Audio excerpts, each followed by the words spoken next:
Berserk chapter 372 brings us a new colored cover page that reminds me of Kentaro Miura's colored illustrations, which shows that the studio is really taking heavy inspiration and following Miura's art style and design choices to create the continuing chapters.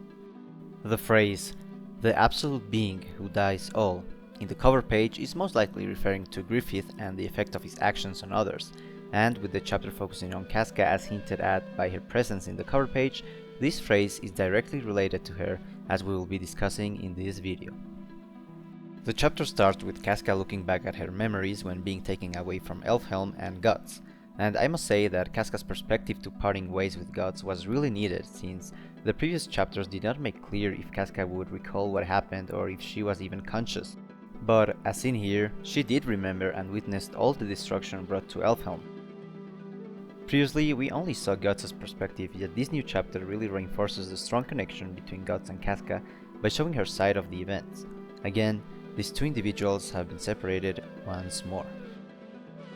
Interestingly, Casca connects what happened with a past event where Guts had to step away from her after she had a breakdown.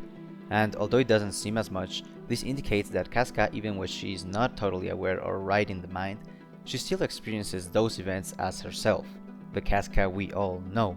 This was also depicted after Shirka and Farnese heal her, and Casca acknowledges them and thanks them, even remembering the name Luca gave her all the way back during the conviction arc, that being Elaine.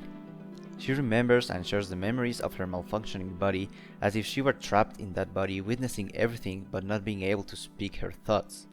She was a spectator in that body, which makes her recovery journey really disturbing, knowing how much she has gone through. She then wakes up in a big chamber. Calmly, she touches her brand and steps out of bed. She seems confused and her eyes suggest that she's not fully aware of reality, as if she was put under a spell or something. Four maids greet her and start dressing her in a crimson dress, referring back to the cover page's quote. The new dress closely resembles the one the Flower Storm Monarch gave her, especially the wing-like garment on her head, which is now inverted. Yet this time, instead of being a beautiful white and pure one, she wears the dress stained in a crimson-red color, a stain caused by Griffith. She is then escorted outside when she suddenly witnesses the World Tree. We have seen the tree multiple times already, yet as the maids say, it shines brighter this time. Could it be that Casca is the reason for this? Perhaps the tree mirrors Griffith's goal, and Casca, now being next to him in Falconia, has facilitated his path to success. The maids then refer to the tree as the Great Helix Tree, which is a new term for it. Previously, we have heard the terms World Tree, Spiral Tree, yet this time the term used was different. And since this is a continuation based off Miura's notes, as stated in previous videos, everything is added intentionally and for a reason. On the one hand, the Helix Tree could simply be said due to its appearance, since the tree appears to be wrapping itself in the form of a helix. On the other hand, it could symbolize a genetic tree as well, which is often related to life in general. Perhaps the tree serves another purpose aside from birthing Falconia, connecting the physical and astral realms, and allowing fast travel through the sky paths, since it seems to be evolving and changing its brightness and appearance as time goes by. We will have to wait and see what happens. Another maid then corrects the other one, saying, well, the World Twin Tree, isn't it? And of course, the maids do not know the true purpose of the tree to come up by themselves with names for it, yet they could be repeating what they have heard from the upper members of Falconia. After all, they were trusted by Griffith to protect Casca, so they must be close to him or others with high positions from which they could have heard these terms from. The walk continues, and Casca notices the army marching on the streets. They are referred to as the Band of the Falcon, which generates a reaction within Casca. She sheds some tears that only us, the audience, would understand, whereas the maids mistake this reaction as fear. Casca arrives to the destination, a huge field with beautiful flowers and a group of kids. Later, she's seen having a meal, where in the bottom of the page we see an emphasis on the cup of what it seems to be tea. And by Casca's reaction after taking a sip, perhaps the tea is what causing her to be in this relaxed and almost unconscious state. Her routine is suddenly changed when Casca, while taking a bath, remembers her stay at Elfhelm, remembering Farnese, Shirka, the Monarch, as well as the others. Later, while sitting down, she finally remembers and becomes aware of her true self. She tries to escape, and the guards are called by the mates to stop her. And here, the long-awaited moment from us fans arrive. Casca's old self resurges. She quickly improvises by taking a jar and throws it at the guards, followed by a kick that allows her to take one of the guard's swords and violently cuts his arm off. She flees from them, confused, holding the sword on her shoulder, crying, while thinking of Guts in the process, which closely resembles Guts' reaction back then, where he was only thinking of Casca as his first instinct, while only having a mere sword as support. But eventually, she's brought back to the bed with an unsuccessful escape. This whole sequence of events beautifully represent Casca as a whole. This breakdown really makes you see the chaos that is still haunting Casca till this day. Just imagine having gone through the eclipse, being trapped in a malfunctioning body, getting back to normal only to still have traumatic triggers, not being able to properly see your loved one, and then get kidnapped and dragged to a room where nothing makes sense. You don't know where you are, you can't think straight, and there is this feeling that something is not quite right. Throughout the story, Casca has had 3 different stages or phases.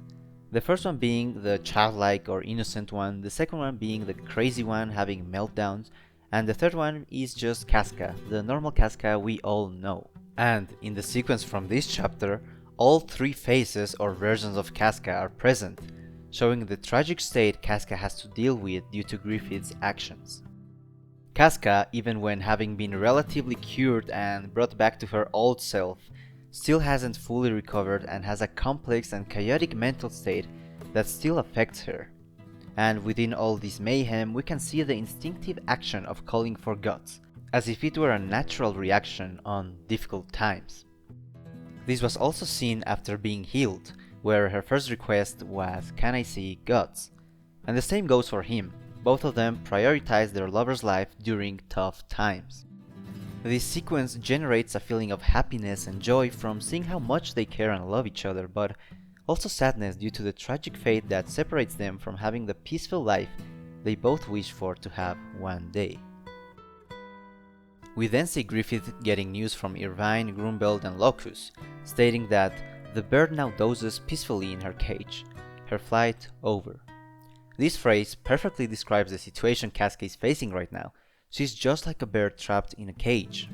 The pages with Casca showed how her day-to-day life at Falconia will look like from now on, resembling a bird, portrayed by the lack of dialogue on her part and the rapid pace of events throughout her day, waking up, getting dressed, going outside, eating, bathing and resting, just like a bird trapped in a cage. Continuing the chapter, here is where some tension starts to happen.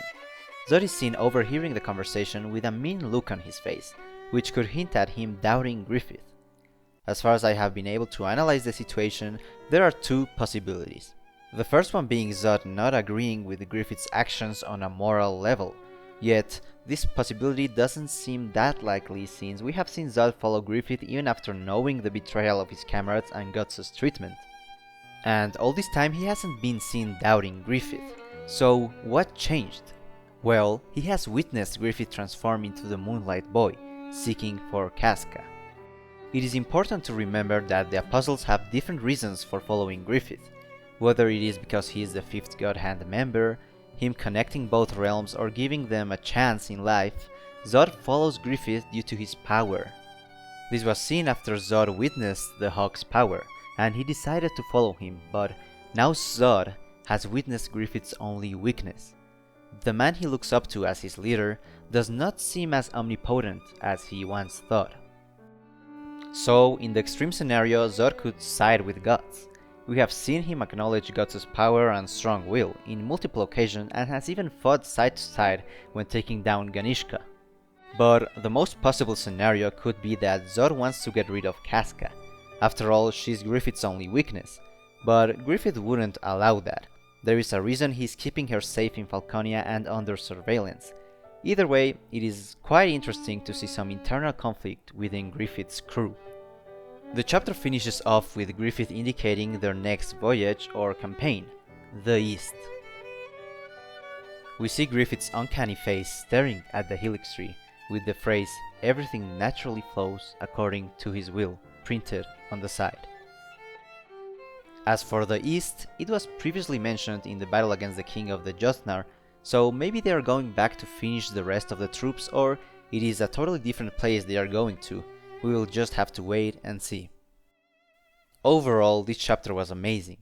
Personally, I think the studio have mastered Miura's style and panel composition after hearing the criticism from previous chapters, where, although the art was exceptional, some panels did not resemble Miura's specific style and were a clear giveaway that it is not Miura who drew them. But this chapter really made me feel like I was reading a typical Miura chapter. One thing I am specifically looking forward to is the possibility of the story showing Griffith going to Casca once another full moon occurs.